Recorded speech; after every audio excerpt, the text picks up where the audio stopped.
Ramayana and the legend of Prince Rama anime Bharat में English, Hindi, Tamil, Telugu में 18 अक्टूबर 2024 से सिनेमाघरों में रिलीज हो जाएगा। तो इससे बेहतर समय क्या हो सकता है, इसके कुछ फैक्ट के बारे में चर्चा करने का। मैं आयुष मिश्रा स्वागत करता हूं हमारे इस खास कार्यक्रम में जिसका नाम है चलिए विस्तार में चर्चा करते हैं, जहां आज हम चर्चा करेंगे किस व्यक्ति ने इस एनिमे को बनाने की शुरुआत की थी, कैसे इसने जनता के दिलों में जगह बनाई और क्यों साल 1993 में लोगों ने इसके रिलीज का विरोध किया।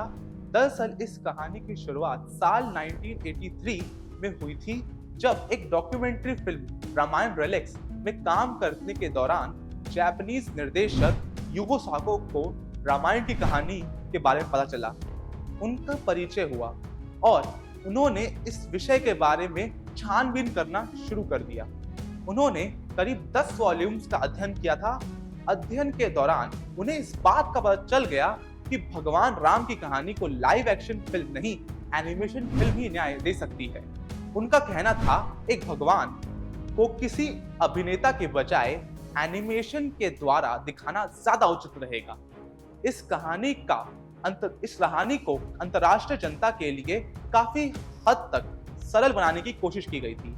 एक नया प्रोडक्शन हाउस को खड़ा किया गया और इस कहानी की मुख्य एनिमेशन साल 1990 में 450 एनिमेटर्स के साथ हुआ था।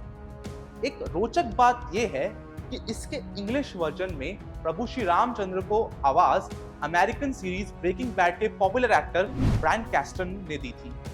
बात करें हिंदी वर्जन की तो प्रभु श्री रामचंद्र जी को आवाज अरुण गोविल जी ने और रावण को आवाज श्री अमरीश पुरी जी ने दी थी।